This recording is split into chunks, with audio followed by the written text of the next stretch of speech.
영수증. 그럼 나도 조금은 알지. 어쨌든 최근에 일어난 사건 아니야. 뭐 세상이 온통 그 이야기로 시끄러운데 뭐 그래도 너만큼은 알지 못해. 그러니까 얘기 좀 해봐.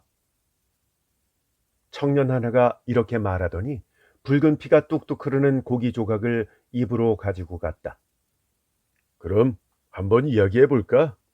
이봐, 여기 맥주 한 잔 더. 단정한 차림새에 어울리지 않게 머리가 아주 덥수룩한 상대 청년은 이렇게 이야기를 시작했다. 때는 10월 10일 오전 4시. 장소는 어느 도시의 변두리. 도미타 박사 저택 뒤편의 철도 선로. 이게 무대야. 아직 어두운 늦가을 동틀녘의 정적을 깨며 상행선 열차가 쏜살같이 달려왔어. 그런데 무슨 일인지 돌연 요란한 경적을 울리더니 곧바로 비상제동기가 작동하면서 별안간 기차가 멈췄어. 근데 안타깝게도 간발의 차이로 기차가 멈추기 전에 어느 부인 한 명이 치여 죽고 말았어. 바로 그 현장을 내가 목격한 거야. 그 돌아가신 분이 도미타 박사의 사모님이었어. 차장에 급한 신고를 받고 경찰들이 달려왔지. 구경꾼들도 모이고. 그중 누군가가 박사한테 알려.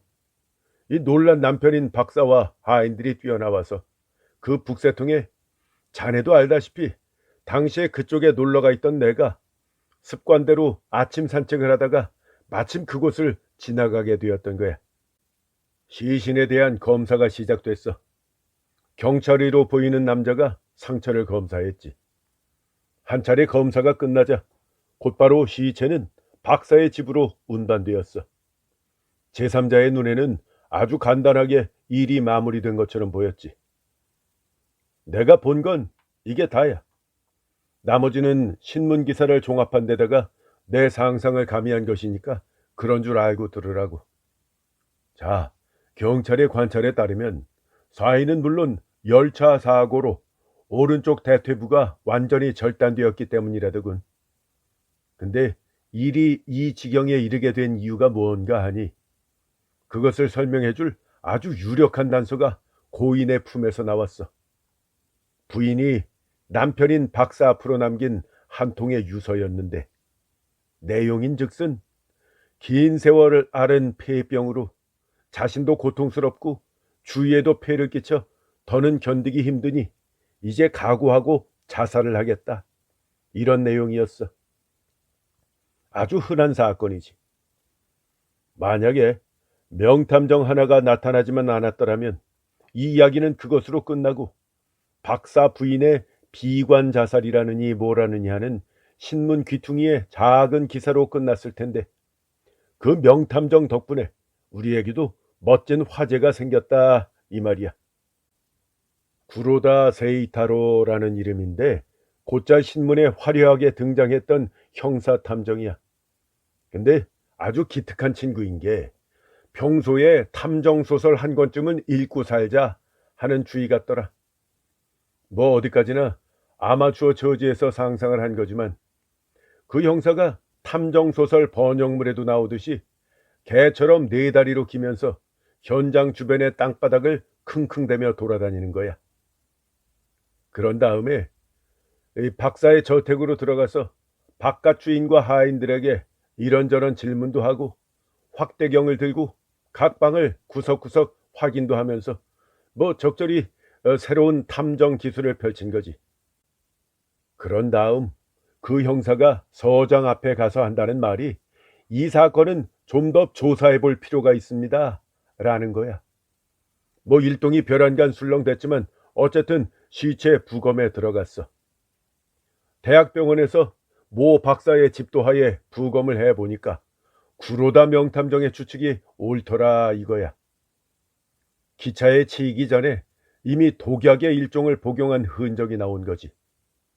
말하자면 어떤 놈이 부인을 독살해놓고 그 시체를 철도 선로까지 운반해서 자살처럼 위장한 이 사실은 무시무시한 살인이었던 거야.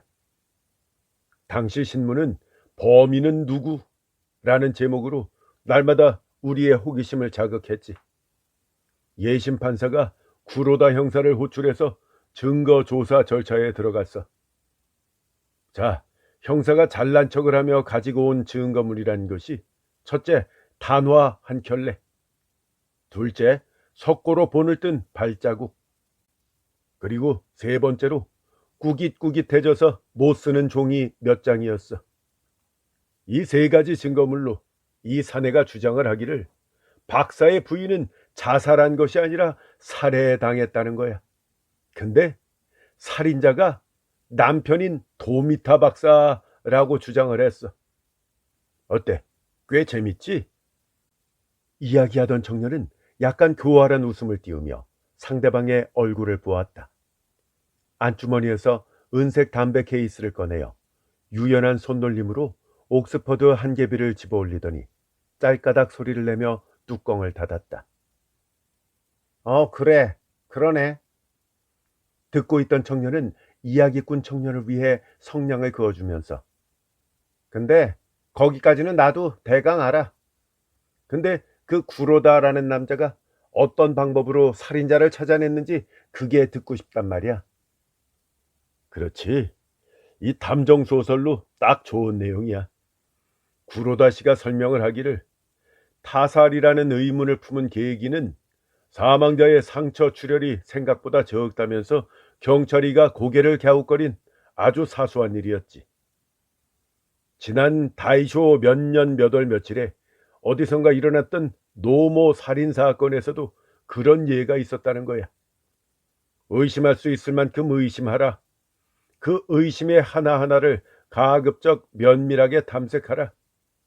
이것이 탐정 기술의 표어라던데 이 형사도 그 요령을 잘 터득했는지 먼저 하나의 가설을 세웠더군. 누군지 모를 남자 혹은 여자가 이 부인에게 독약을 먹였다. 그리고 부인의 시체를 선로까지 운반해서 기차 바퀴가 모든 것을 엉망진창으로 뭉개주기만을 기다렸다고 가정을 한다면 선로 근처에는 시체를 운반하면서 생긴 모종의 흔적이 남아 있어야 되지. 뭐 형사로서는 행운이었어. 사건 전날 밤까지는 줄곧 비가 내렸던 터라 지면에 숱한 발자국이 선명하게 찍혀 있었으니까. 게다가 전날 밤 한밤중 무렵에 비가 그친 덕분에 그때부터 열차 사건이 일어난 오전 4시 몇십 분 사이에 그 부근을 지나간 발자국만이 안성맞춤으로 남아 있었다 이 말이야. 그래서 아까 말한 것처럼 형사가 개신용을 했는데 여기서 잠깐 현장의 겨냥도를 좀 그려보자고. 소우다. 이것이 지금 이 이야기를 하고 있는 청년의 이름이다. 소우다는 그렇게 말한 다음 주머니에서 소형 수첩을 꺼내 연필로 대략적인 도면을 그렸다. 자, 철도 선로는 지면보다 조금 높고 그 양측의 경사면은 온통 잔디밭이야. 그리고 선로와 도미다 박사 저택의 뒷문 사이에는 상당히 넓은, 그래, 저 테니스 코트 하나를 만들 수 있을 만한 공터가 있어. 이 풀이고 뭐고 하나도 없는 자갈 섞인 공터야. 발자국이 찍힌 쪽이 그쪽이고 선로의 또 다른 한쪽, 다시 말해서 박사의 저택 반대 방향은 온통 논인데 멀찌감치 무슨 공장의 굴뚝이 보일락 말락하는 변두리에서 흔히 볼 수 있는 풍경이야. 동서로 뻗은 이 지역 서편 외곽은 박사의 저택 외에 세련된 주택 몇 채로 끝이 나니까 이 박사의 저택과 같은 줄에는 선로와 거의 평행하게 인가만 쭉 이어져 있다고 생각하면 돼. 한편 네 다리로 기던 구로다 형사가 박사의 저택과 선로 사이의 공터에서 무슨 냄새를 맡았느냐? 거긴 말이야 10개 이상의 발자국이 뒤섞여 있었는데 사건이 일어난 지점에 집중된 형태였어.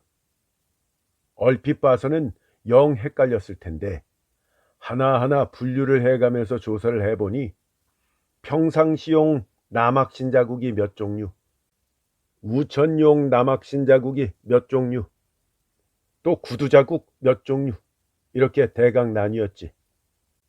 그런데 현장에 있는 사람들의 머릿수와 발자국의 숫자를 비교를 해보았더니 발자국 하나가 남더라 이거야. 다시 말해서 소속불명의 발자국이 하나 발견된 거지. 게다가 구두 발자국.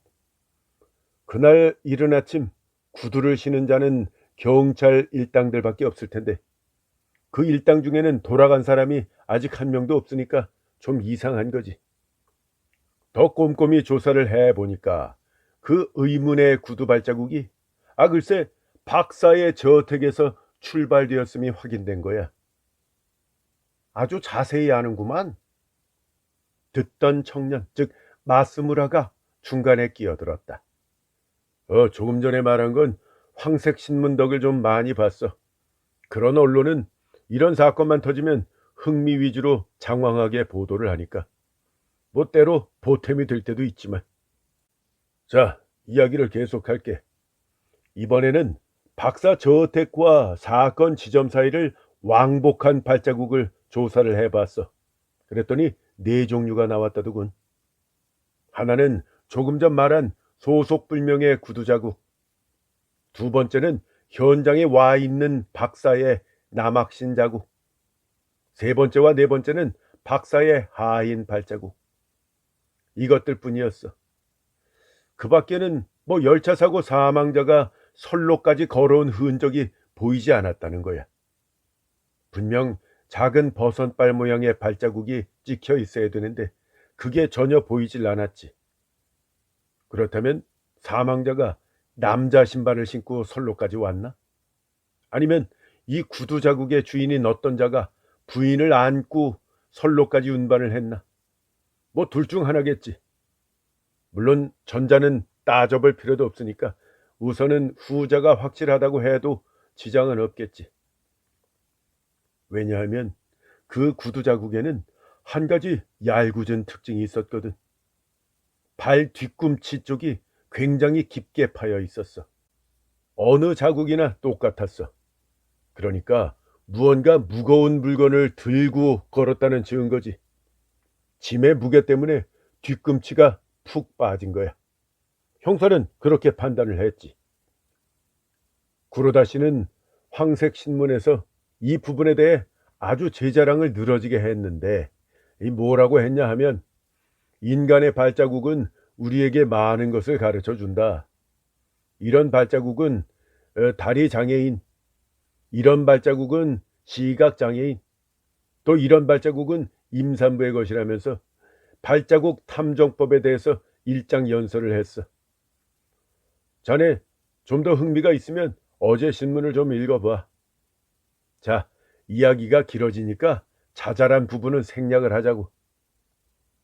구로다 형사가 그 발자국을 고생스럽게 탐색한 결과 박사 저택의 안방 마루 밑에서 문제의 구두 자국과 일치하는 단화 한 켤레가 발견이 되었어.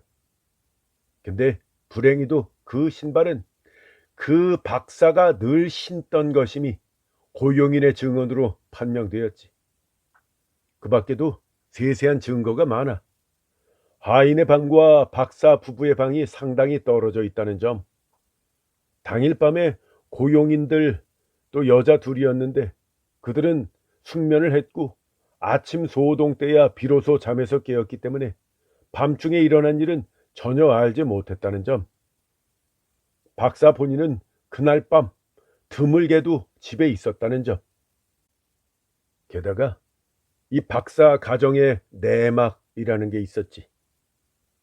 도미타 박사는 자네도 알겠지만 고 노미타 노 박사의 사위야. 다시 말해서 지금 도미타 박사는 대릴 사위고 부인은 자기밖에 모르는 성격의 딸로 고질병인 폐결핵도 앓는 데다가 외모도 시원치 않고 더구나 히스테리가 엄청 났다더구만. 이런 부부관계가 어떨지 쉽게 상상이 가지. 사실 박사는 몰래 첩살림을 차렸는데 기생 출신인 아무개라고 하는 여자에게 눈이 먼 상태였지. 나는 고작 이런 사실이 박사의 가치를 조금이라도 증감시키지는 못한다고 생각을 하지만, 한편 히스테리라는 것은 보통 남편을 미치게 만들지. 박사의 경우에도 이런 바람직하지 못한 관계가 쌓이고 또 쌓인 끝에 그런 참사를 일으킨 걸 거야. 이런 추론이 성립되었다 이 말이야. 근데 말이야, 여기에 한 가지 난점이 있어. 처음에 말했던 그 사망자의 품에서 나왔다는 유서 말이야. 여러모로 조사를 한 결과 박사 부인의 필적, 즉 그 돌아가신 분의 필적이 분명한 것으로 판명이 됐는데, 그렇다면 왜 부인은 마음에도 없는 유서 따위를 썼을까? 그것이 구로다 형사로서는 난관이었지. 자기 입으로도 이 문제 때문에 꽤나 애를 먹었다고 하더군. 많은 고심 끝에 발견한 것이 못 쓰게 된 종이 몇 장. 이게 무엇인고 하니 글쓰기 연습을 한 종이었어. 박사가 부인의 필적을 연습하던 헌 종이었던 거야. 그중 하나는 부인이 여행 중에 박사에게 보낸 편지였는데, 범인이 이것을 글씨본으로 삼아서 아내의 글씨체를 연습했던 거야. 철두철미하게 계획을 세워온 거지. 형사는 그걸 박사 서재의 쓰레기통에서 발견했다고 하네. 즉, 결론은 바로 이거야. 눈엣 가시고 연애 회방꾼이며 감당 못할 과잉인 부인을 죽이자. 그것도 박사인 자신의 명예는 털끝만큼도 상처 입히지 않을 방법으로 수행을 하자고 꼼꼼히 계획을 한 박사는 독약을 약으로 속여서 부인에게 마시게 한 다음 제 뜻대로 된 부인을 어깨에 둘러매고 아까 말한 그 단화를 신은 채 뒷문을 통해 마침막혀 가까이에 있는 철도 선로까지 운반한 거지. 그리고 미리 준비해둔 그럴싸한 유서를 희생자의 품에 넣었어.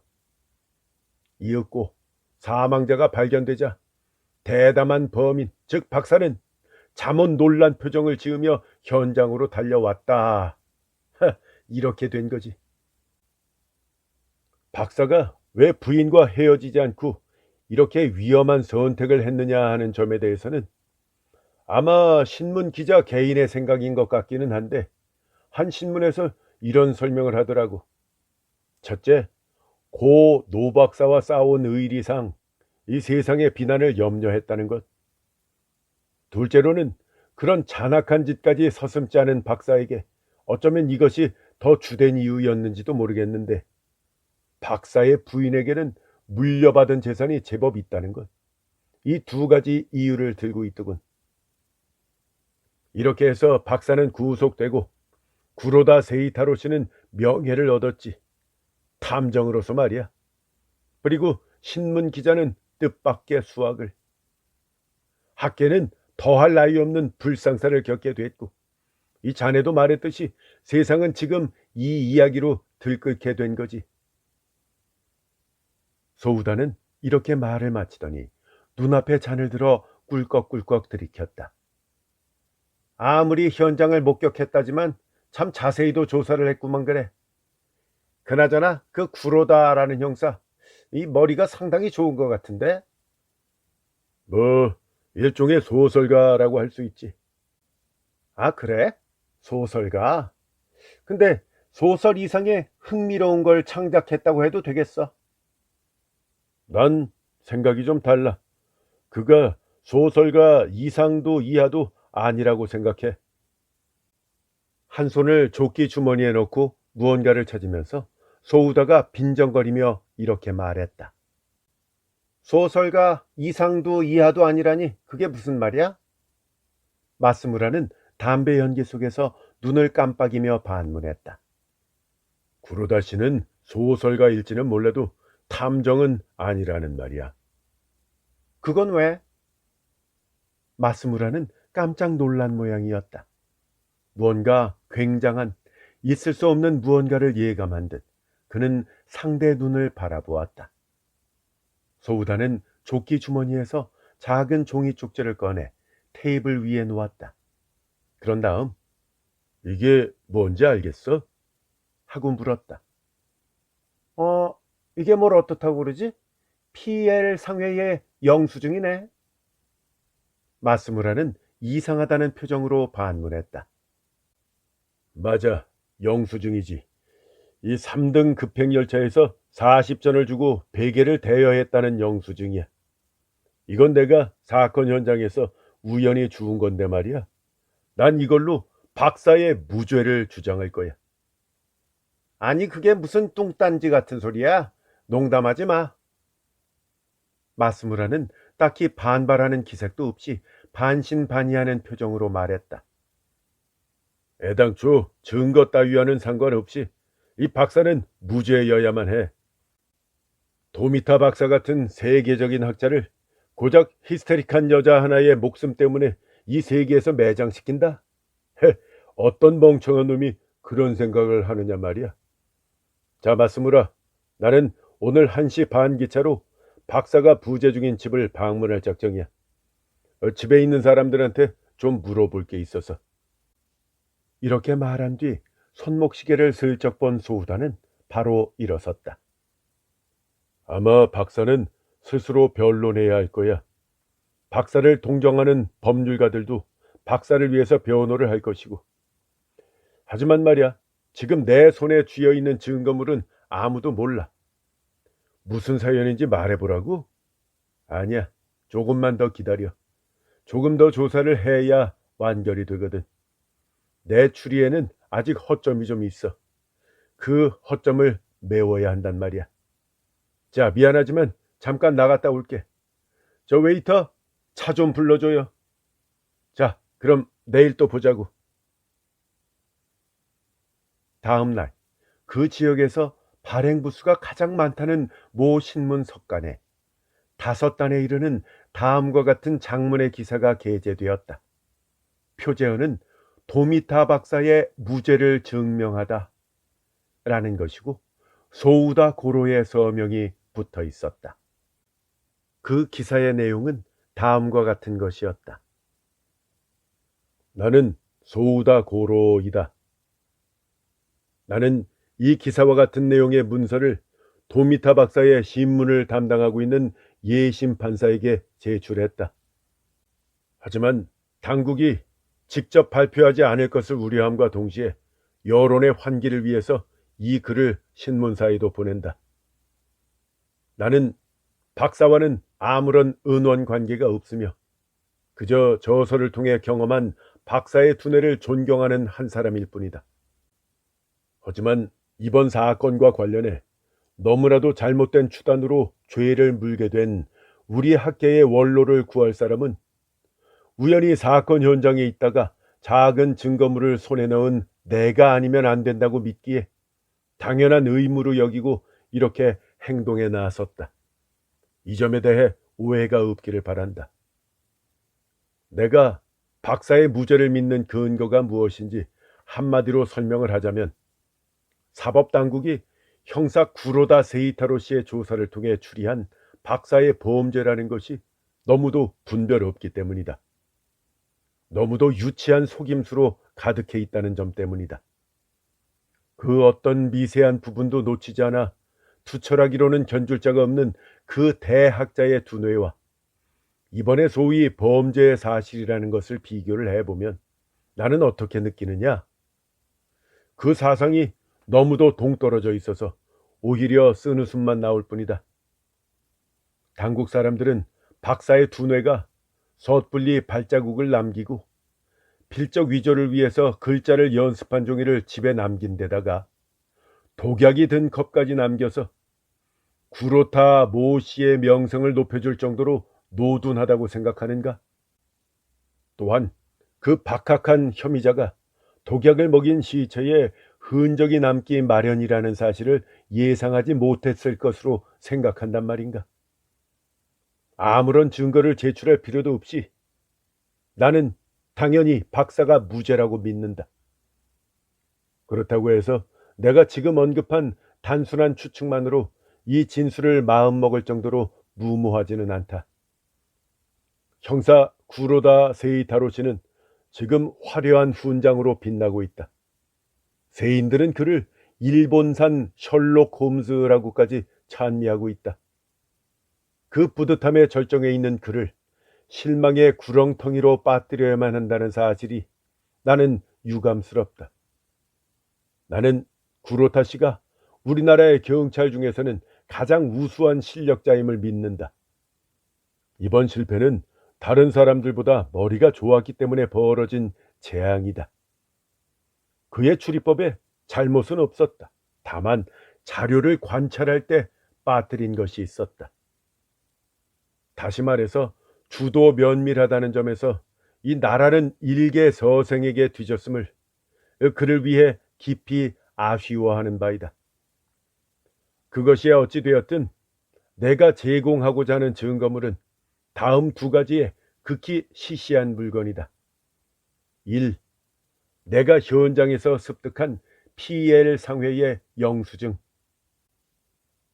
이것은 3등 열차에 비치된 베개를 대여한 대금 영수증인데 PL 상회가 이것을 운영하고 있다. 2. 증거물로 당국이 보관하고 있는 박사의 단화끈. 이 두 가지가 내가 제공하고자 하는 증거물이다. 겨우 이것뿐이다. 하긴 독자 여러분의 눈에 이것들이 아주 무가치하게 보일까봐 두렵기도 하다. 그러나 수사 당국에서는 한 올의 머리카락도 중대한 범죄 증거가 될 수 있음을 잘 알 것이다. 사실을 말하자면 우연한 발견에서 모든 것이 출발되었다. 사건 당일 우연히 현장에 있었던 나는 검시관들의 활동을 보다가 우연히 마침 내가 앉았던 돌덩이 밑으로 비죽이 튀어나온 무언가 하얀 종이 조각의 끄트머리를 발견했다. 만약 그 종이 쪽지에 찍힌 날짜를 보지 못했다면 아무 의심도 하지 않았을 거다. 박사를 위해서 다행스럽게도 그 날짜 표시가 무언가 계시라도 하듯이 내 눈에 깊이 새겨졌다. 10월 9일, 즉 사건 바로 전날에 날짜 표시가 새겨졌던 것이다.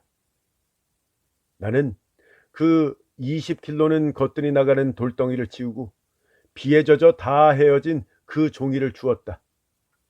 그것이 바로 PL 상회의 영수증이었다.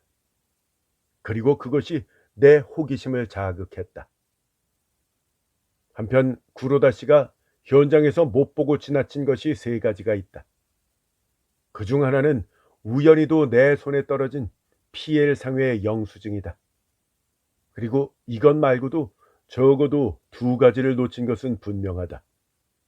그러나 앞서 말한 영수증도 만약 구로다 씨가 대단히 면밀한 주의력만 있었다면 나처럼 우연한 기회가 아니더라도 충분히 발견 가능했을지도 모른다. 왜냐하면 그 영수증을 누르고 있던 돌은 박사의 저택 뒤쪽에 거의 완성되어 가는 하수구 옆에 잔뜩 굴러다니는 돌덩이 중에 하나라는 것은 한눈에 알 수가 있는데 그 돌덩이 하나만 멀리 떨어진 선로 곁에 놓여 있었다는 사실은 구로다 씨 이상의 주의력을 가진 사람에게는 무언가 의미가 있었을지도 모를 일이기 때문이다. 그뿐이 아니라 나는 당시 그 영수증을 현장 검증 중인 경찰 한 명에게 보여주기까지 했다.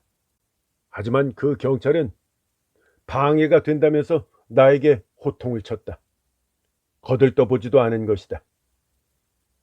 두 번째는 소위 범인의 발자국이라는 것이 박사 저택의 뒷문에서 출발해서 선로까지 이어져 있었지만 다시 선로에서 박사의 저택으로 돌아간 흔적이 없었다는 사실이다. 이 점을 구로다 씨가 어떻게 해석했는지는 나는 모르지만 아마도 범인이 희생자의 육체를 선로에 둔 뒤 어떤 사정이 있어서 선로를 따라 빙 돌아서 갔다고 판단했을 것이다. 사실 조금만 길을 돌아가면 발자국을 전혀 남기지 않고 박사의 저택까지 돌아갈 수 있는 장소가 없지는 않다. 그리고 발자국과 일치하는 단화가 박사의 저택 내에서 발견되었다는 사실 때문에 설령 돌아간 흔적이 없다 하더라도 돌아갔다는 증거는 충분히 갖춰졌다고 판단했을 것이다. 얼핏 보면 그럴싸한 판단이기는 한데 어딘가 좀 부자연스럽지 않은가? 세 번째, 이것은 대부분 사람들의 주목을 받지 못할, 실제로 목격한 사람이라도 전혀 마음에 두지 않을 종류의 증거이기는 하다. 개 한 마리의 발자국이 그 주변에 온통, 그 중에서도 소위 범인의 발자국과 병행해서 찍혀 있었다는 사실이다.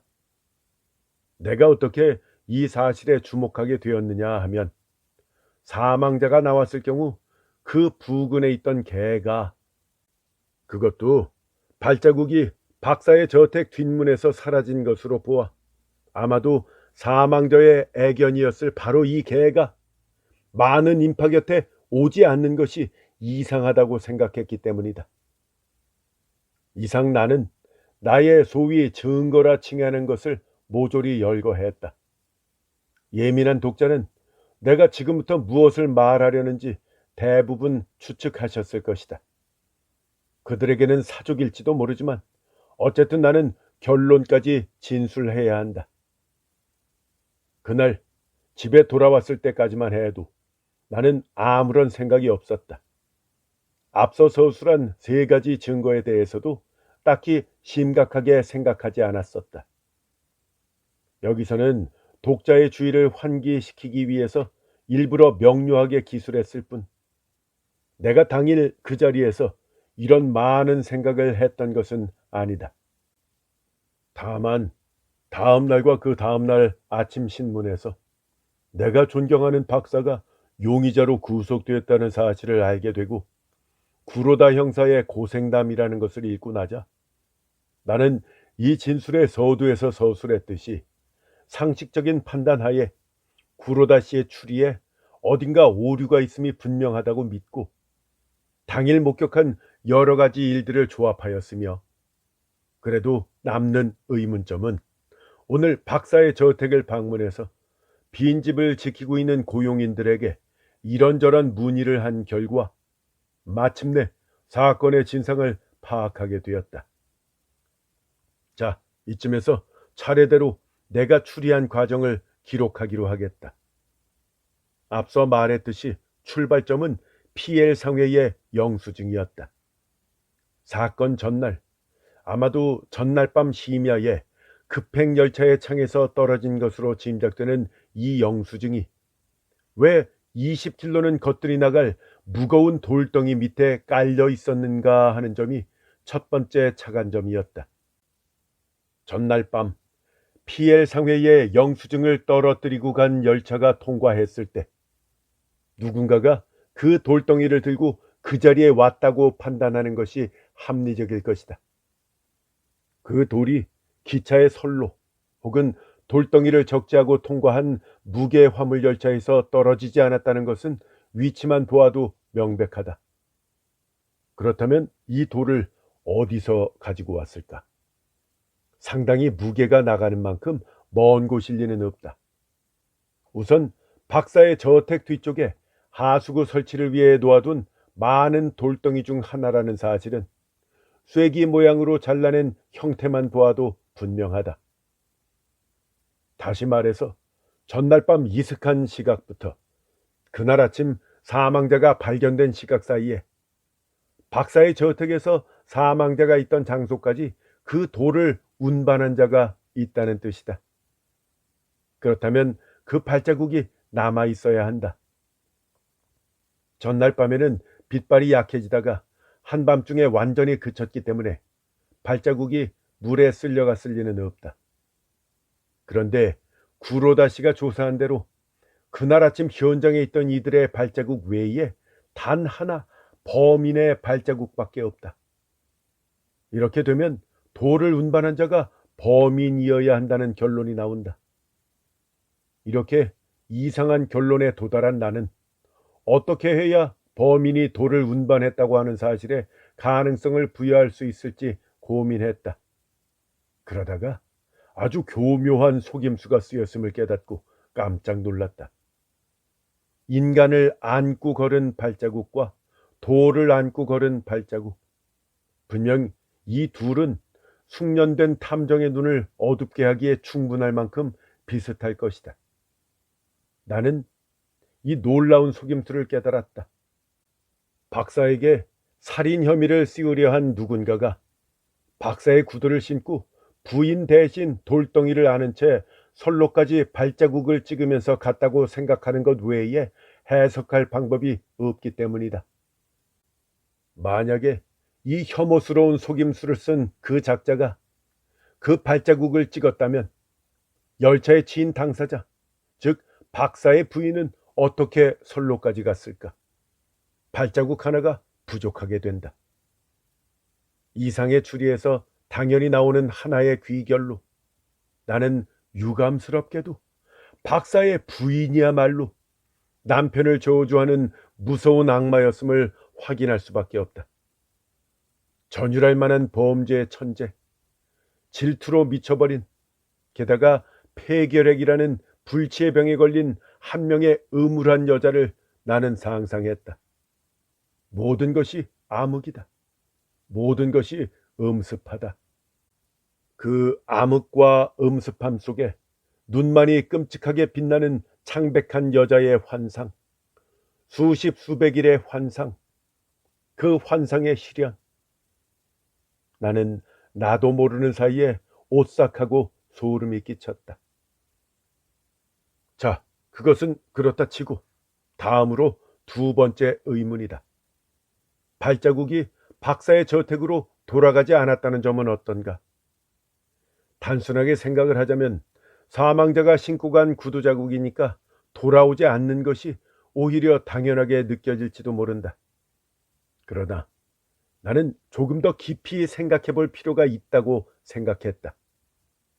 그와 같이 범죄면의 천재적인 박사의 부인이 선로에서 박사의 저택까지 돌아가는 발자국을 찍는 일을 왜 잊었을까? 만약 피엘 상회의 영수증이 우연히 열차의 창에서 떨어지지 않았을 경우 단 하나의 실마리가 되었을 이 곤란한 의혹을 왜 남겼단 말인가? 이 의문의 해결의 열쇠를 제시해 준 것은 세 번째 의문점이었던 개의 발자국이다. 나는 그 개의 발자국과 박사 부인의 유일한 실수를 연관시켜보고 웃음을 참을 수가 없었다. 분명 부인은 박사의 구두를 신은 채 선로까지 왕복할 예정이었을 것이다. 그런 다음 발자국이 남지 않을 다른 길을 골라서 다시금 선로까지 갈 생각이었을 것이다. 그런데 이때 재밌게도 방해가 되었던 존재가 하나 있었다. 바로 부인의 애견인 존.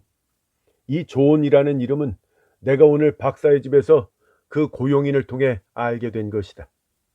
부인의 애견인 존이 부인의 평소와 다른 행동을 재빨리 눈치채고 곁으로 다가와 요란하게 지저댔던 것이다.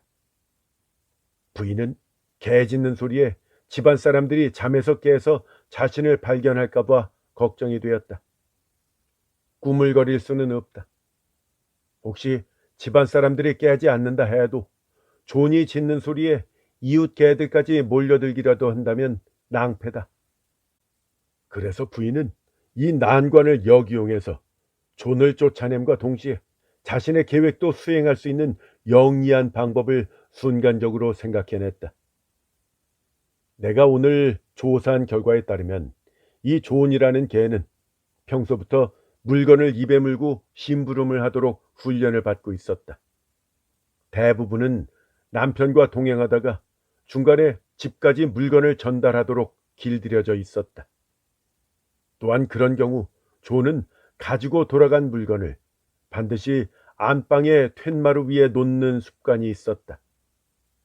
또 하나, 박사의 저택을 방문해서 알게 된 사실은 뒷문에서 안방의 툇마루까지 가려면 안마당을 에워싼 판자벽의 여닫이 문을 통과하는 길 말고는 통로가 없는데 그 문은 서양식 방문에서 흔히 볼 수 있는 용수철 장치라서 안쪽으로만 열 수 있도록 만들어졌다는 사실이다.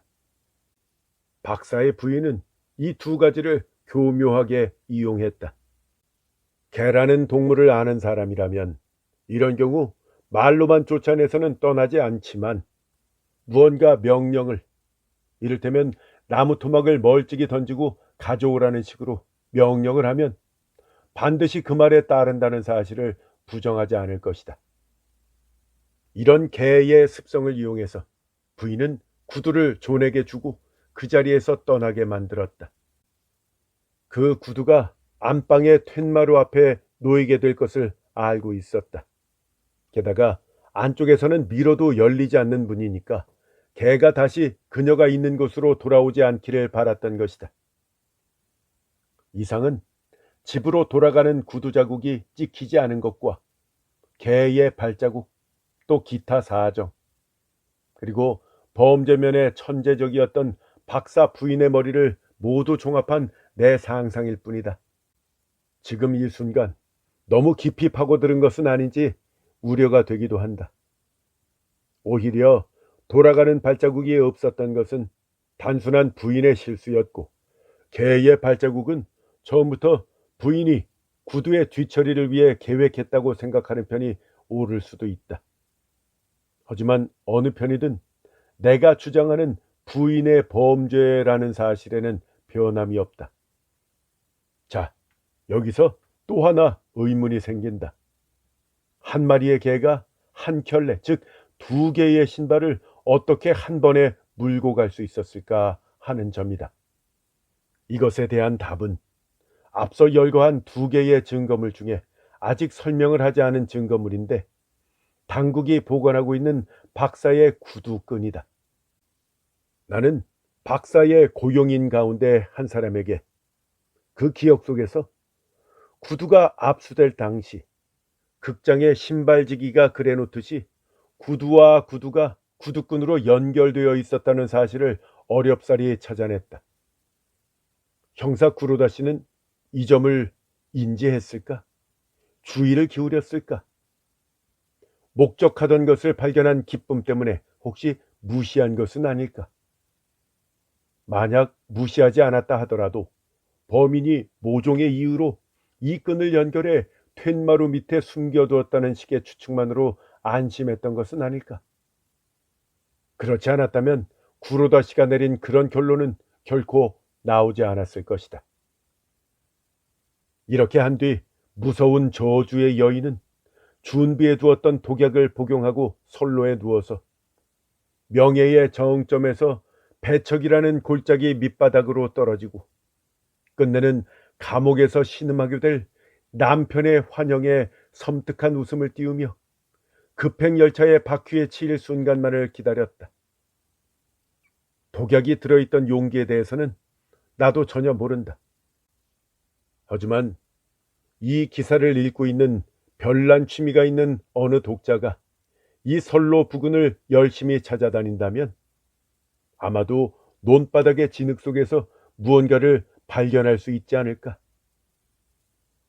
부인의 품에서 발견되었다는 유서에 대해서는 아직 언급하지 않았는데, 이 역시 구두 자국과 마찬가지로 말할 것도 없이 부인이 만들어둔 거짓 증거다. 유서를 직접 보지 못한 나로서는 단순히 추측밖에 할 수 없지만, 전문 필적 감정가에게 감정을 받아본다면 반드시 부인 스스로 자신의 필체를 흉내낸 것이라는 사실이, 그리고 그곳에 적힌 내용이 정말로 사실이었음이 밝혀질 것이다. 그 밖에 자잘한 점들에 대해서는 일일이 반증을 하거나 설명을 하는 번거로움을 피하기로 한다. 이상의 진술만으로도 모든 것이 명백하기 때문이다. 끝으로 부인의 자살 이유 말인데, 독자 여러분도 상상하고 계시듯이 지극히 단순하다. 내가 박사의 고용인한테서 들은 바에 따르면 유서 내용에도 나와 있듯이 부인은 실제로 심각한 폐병 환자였다. 이것이 부인의 자살 원인을 말해주지 않을까? 다시 말해서 탐욕스럽게도 부인은 죽음으로써 비관 자살과 사랑의 복수, 2가지 목적을 한 번에 이루려고 했던 것이다. 내 진술은 끝났다. 이제 오직 예심 판사께서 하루라도 빨리 나를 소환해 주기만을 바랄 뿐이다. 기사는 이렇게 끝이 났다. 그 다음 날, 전날과 같은 레스토랑의 같은 테이블에 소우다와 마스무라가 마주 앉아 있었다. 자네 단숨에 인기인이 되었네. 마스무라가 친구를 찬미하듯이 말했다. 그저 조금이나마 학계에 공헌할 수 있어서 기쁠 뿐이야. 만약 장래에 도미타 박사가 세계를 놀라게 할 만한 저수를 발표했을 경우에 말이야.